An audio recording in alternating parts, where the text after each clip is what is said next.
Hello everyone and welcome to the Fusing Shop. In this video I'd like to give a shout out to Matt Pfeiffer who sent me these awesome wig wag balls that he made. These are really amazing and beautiful wig wags. And also this Sherlock here that is gorgeous. Matt actually did this using a Coleman propane torch, so that is very impressive, Matt. And also this video is thanks to him because here's his comment that he bought a Spubbler and I figured it would be fun to try to make one. So let's jump in and get started. Right here, I'm using the wet saw to cut down my tubing. Not the wet saw, the ring saw. This is called a ring saw. And I'm just using it to put the, I guess you call them the slits or the cuts in this tube. This is going to be one of the down stems we're going to be dropping in this piece.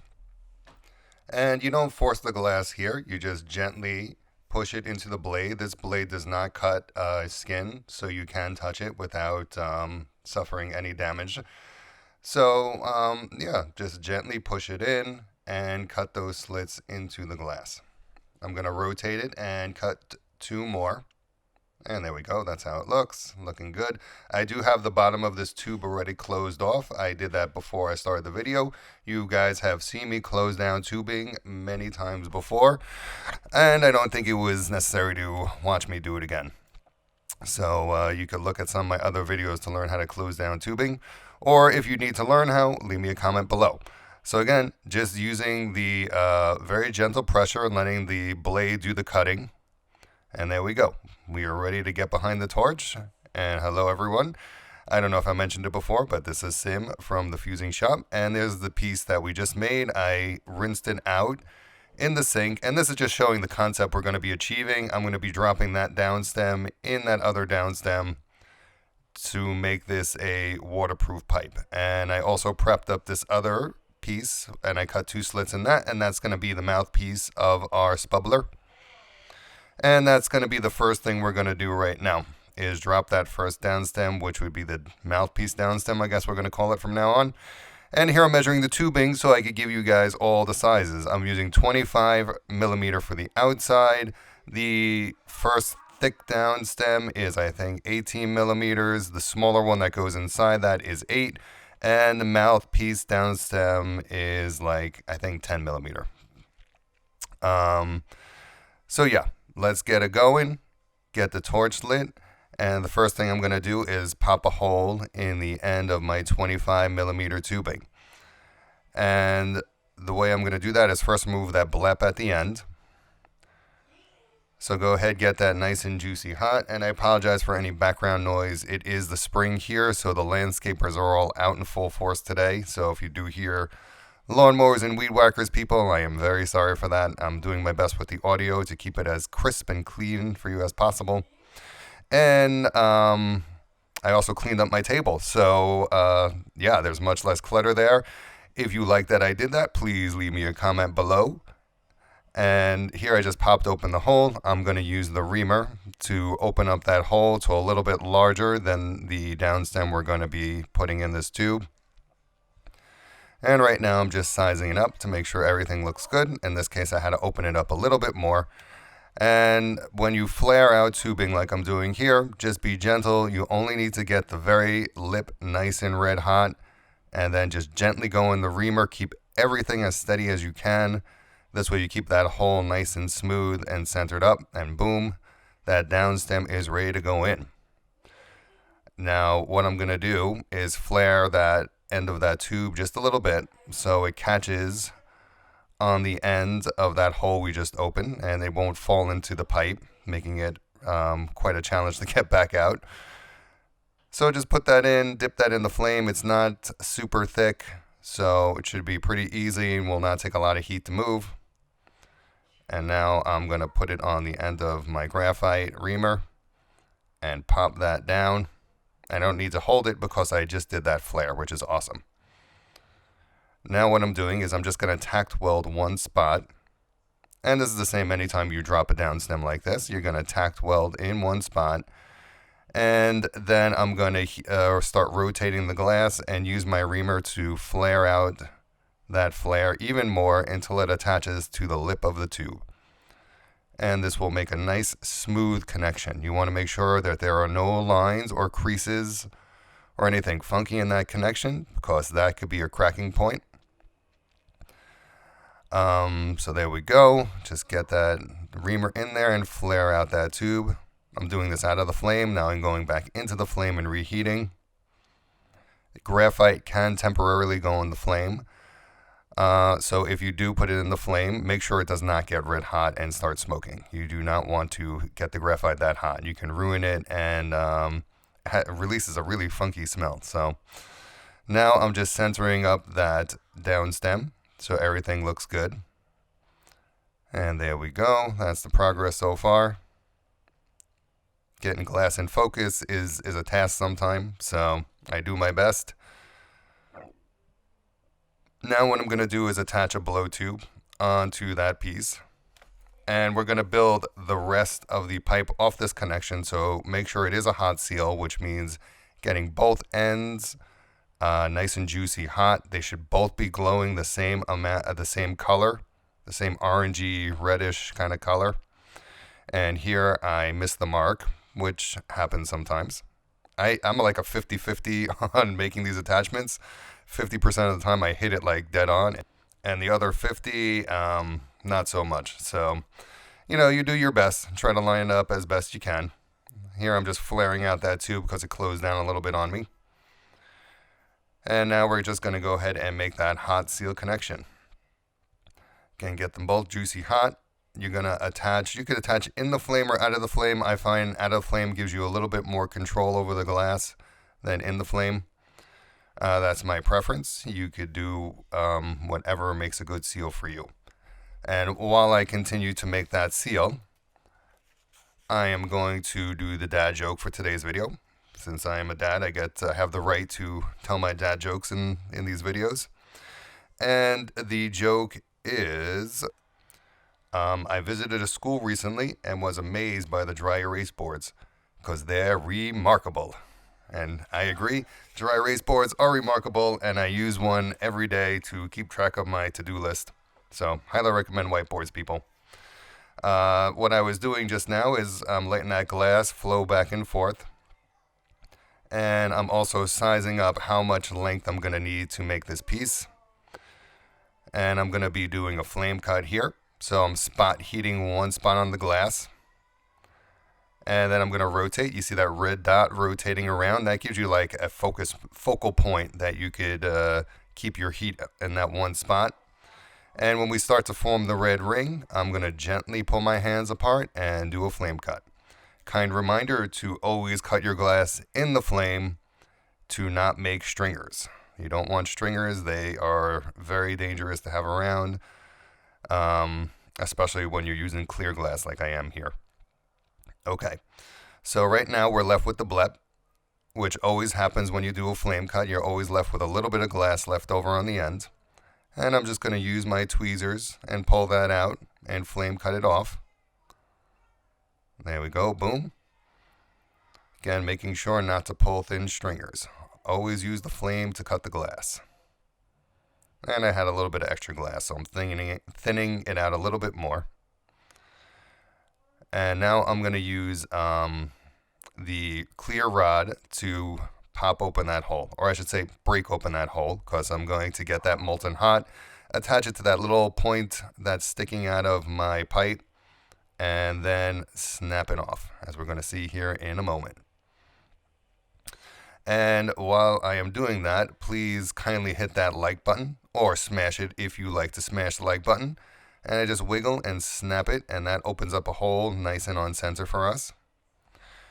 It does take me a lot of effort to make these videos, and it does require a lot of time. I cut this down from like over half an hour worth of stuff, and it takes me multiple takes sometimes. And glass can crack, which actually does happen in this video, which is why I call this the Spubbler fail video, because right at the end, when I'm going to detach my blow tube, the whole thing just like smashes apart. So, yeah. Stay tuned for that. You will see it happen in action in a few minutes. So yeah, definitely smash a like button. Of course, why not? It's there. It's easy. Just click that mouse right on that little thumbs up, and you make me that much happier. Okay, right now I'm going to start dropping what I'm going to call the first bowl downstem, and that's the one that kind of looks like a castle on the end that we cut on the ring saw before. And I'm just using my tungsten pick to drop it in. This one I did not flare out because I have the slits cut in it, so it's not gonna cut like clean. I'm not gonna flare cleanly. I mean, so I'm just putting in my reamer and pushing that glass out to connect to the body of the pipe. And just be gentle and take your time. Make sure it makes a good connection. Gentle, gentle, gentle. Reheat where you need to reheat, and just push that glass where it needs to go. Be gentle with the glass. You do not need to muscle the glass. If you need to muscle it, then you did not heat it enough. I have the heat focused right on the lip and where those two pieces of glass connect. And again, the same thing as before. You do not want any creases or folds or kind of globby glass in this seal. You want it to be nice and clean and even, because we're going to be adding another downstem in a moment. And the first thing I'm going to do is just center this one up really quick, making sure it looks good from all angles, since we do live in a three-dimensional world. And just put some heat in there and straighten or recenter if need be. There we go. It's looking pretty good. Give it some rotations. Make sure it looks good from all angles. And we will be ready to drop the other downstem. This one is 8mm, an 8mm piece of tubing. And I think it's medium wall. It's definitely not heavy wall. And I'm sizing it up because you want this to be close to the bottom of that first downstem we dropped, but not touching it. So you want it to be close but not touching. What I did was I pre-cut this tube, thinking that I would be ahead of the game. But as what always happens, it was a little bit too short, so your tube needs to extend past those slits you cut, or else it's just going to be leaking water all over the place. So your tube does need to be long enough that it goes past those slits. So, like I said before, you do not have water pouring all over the place. You want to make sure the water stays locked in the body of the pipe, or else it is not going to work. Right now I'm closing down that lip a little bit, and I'm also going to flare open the other tube. And now I'm going to use the graphite paddle to even everything up and make sure that's nice and flat on the end, and keeping the glass nice and hot and happy as we proceed. And if you are enjoying this video, kindly hit me with a comment below. As with the likes, the comments do help me out and help out the channel. And I always love hearing your guys' questions and feedback. I am very responsive. So here I'm showing that the glass should be nice and smooth. Unfortunately, the camera did not catch it. But there should be, again, like I said, no wrinkles or folds or too much globby glass when you do this. Okay, so now I have to size a new downstem because that other one did not work for me. So right now I'm just getting it sized up. I'm going to score and snap this glass because with the smaller tubing you can do that. Just take out your carbide knife or whatever you use. That glass was hot and picked up some heat from the pipe, and I got a little bit of a reminder to be careful. That glass does pick up heat. So always be careful about that and mindful. Your tools also do pick up heat as well, and my reamer does get hot as I flare out the glass, and because I use it a ton. So reamer is my tool of choice for doing this. All right, now that we have the flare, we are ready to go ahead and drop this into downstem number 1. So now we are dropping downstem number 2, and we're going to do the same thing. We're going to tag it and then flare it and fuse it together. Fuse it, weld it, whatever language you want to use. There we go. Rotate that glass. This is relatively thin glass and should melt in pretty quickly. Take your time, make sure it makes a good connection. And everything is as centered and lined up as you can make it. That's looking pretty good. Now that I think about it, I should have used a colored downstem so you could have saw it more easily, because you really can't see that one so clearly because it's clear glass. So now what I'm doing is I'm going to make the attachment for the bowl. And again, this needs to be a hot seal, so get both ends nice and juicy hot. They need to be glowing the same color as I explained earlier. So go ahead and heat up both ends, get them nice and hot, and then just gently touch the two together. You do not have to mash the glass together, just be gentle with it. And I'm going to just roll it on the graphite to line everything up. I was a tiny bit off on this one. So again, 50-50 people. I'm 50% of the time on and, 50% not. Now what I'm doing is I'm just reworking that weld and making sure it's nice and smooth and everything looks good. You want to make sure to keep everything as in line as possible so you get a nice straight pipe when you're done. So take your time, use a nice gentle heat, and reheat the glass where it needs to flow. And what I'm doing right now is using gravity to let that glass flow where I want it to go, and even out the walls as well. And now I'm going to go ahead and flame cut. This is going to be the bowl portion, so decide how big of a bowl you want to make. I made like a relatively small one for this piece. And right now I'm spot heating again like we did earlier. And then I'm just going to rotate once that dot forms and use it as my focal point and do a flame cut. As the glass tapers down, put your heat into that area and boom, we got a flame cut. I popped this tube open because both ends were closed. So I didn't want a pressurized piece of tubing laying around, so I just popped open the end real quick. And now we have to straighten out the end, removing that extra glass. And then we're going to blow out the bubble for the bowl piece. So just pull off that extra glass, throwing it in my little Quelch bucket. And then I'm going to put some nice juicy heat into that end. And then we're going to puff it out. So my apologies for the upcoming puffing out portion. I did not get that on camera because I held the blow tube up and neither of my cameras was high enough to catch it. So my apologies, good people, for that error. And I hope you guys will forgive me and not yell at me for this. I was going to originally puff it here, but I needed gravity to make that like kind of squat bubble. So you could just trust that I'm holding it up, giving some gentle puffs into the end. You don't need to blow this up like you're blowing a balloon. The glass, again, moves relatively easily when it's heated the right amount. So heating up again, letting that glass fall in on itself, even out those walls.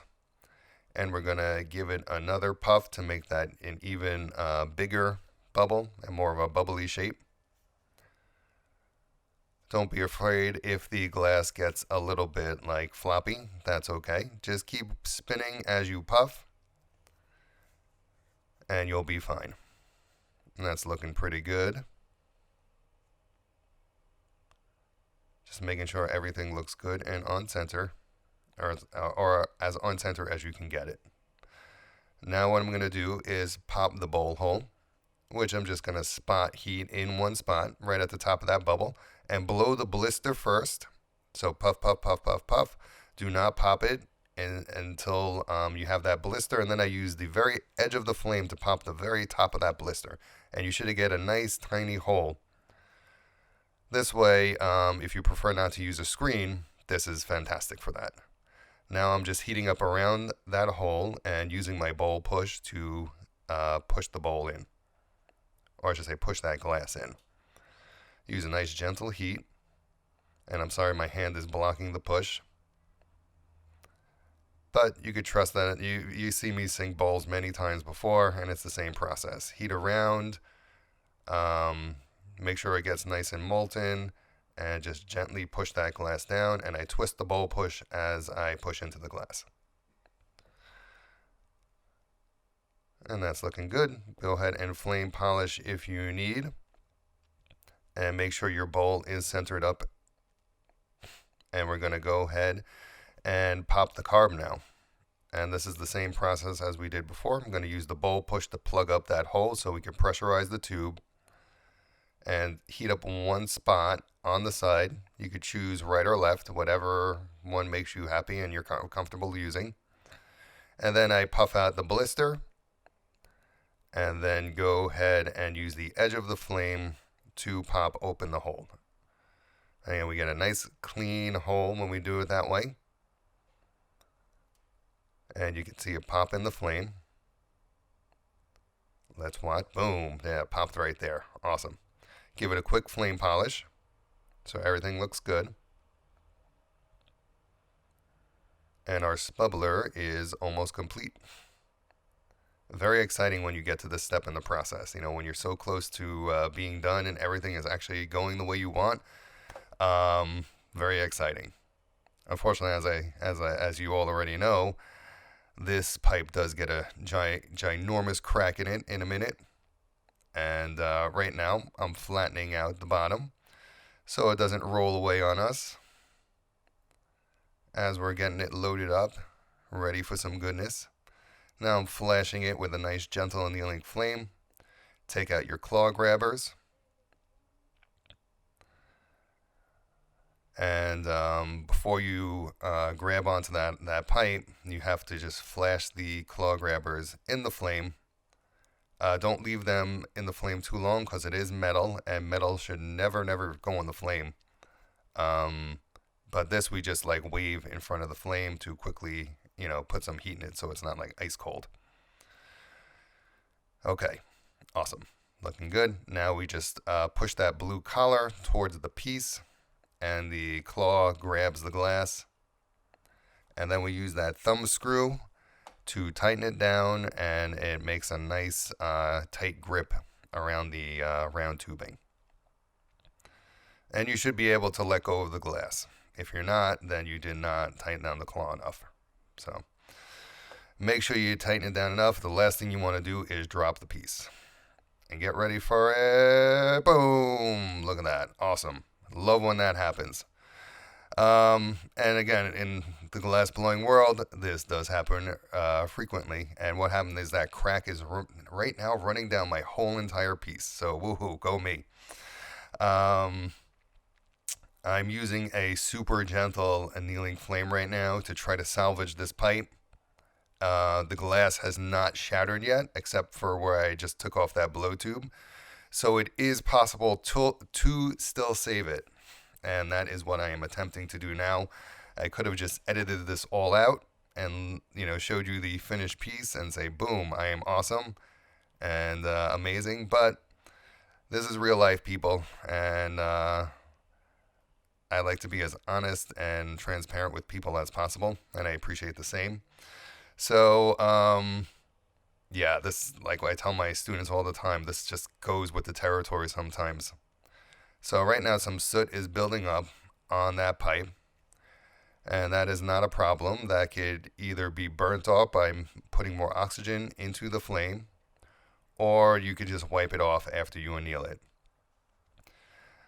So right now I'm just trying to heal out that crack and salvage this pipe.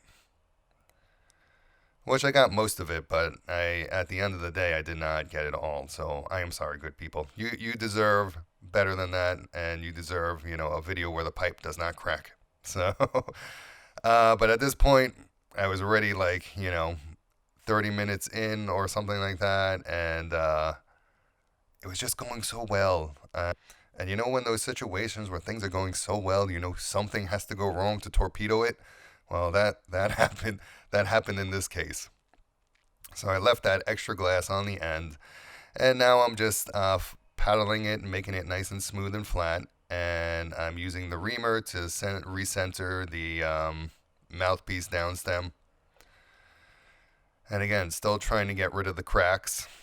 You can see that the pipe is becoming transparent again, where the flame was hitting it.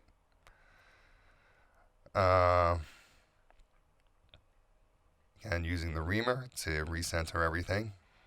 If you guys do blow your own glass, and this has happened to you, let me know in the comments below. I'm always interested in hearing about what you guys are working on and your successes and your failures, and it's all part of the process. It's all part of the process, and I love hearing both sides of it, hearing and seeing both sides. So we're almost done. I've got most of the cracked healed out, and now I'm just using that oxidizing flame to burn off that soot, making sure everything stays lined up and on center, because if the glass starts to move on you, have to just use that Elmarver, which is fantastic for keeping tubing on center. Just roll it in between the two surfaces. And my pipe is getting a little bit wonky, which is no problem, because again, just reheat where it starts to go off and do your best. I'm going to put this in the kiln for annealing. Here is the finished Spubbler. You could see where the crack didn't heal completely, like right there. But that's okay. This is what happens sometimes in the glass world. I'm going to put some water in this and show you guys how this works. You can see here the two down stems. Whoops, if the camera would work with me, that'd be great. And there's Akiva. I'm going to say hello, Akiva. Hello. It is quite difficult to hold the camera while I show you the bubbling action, so just please forgive the unfavorable camera angle right now. Let's see if I can just get this in. There we go. Oh no.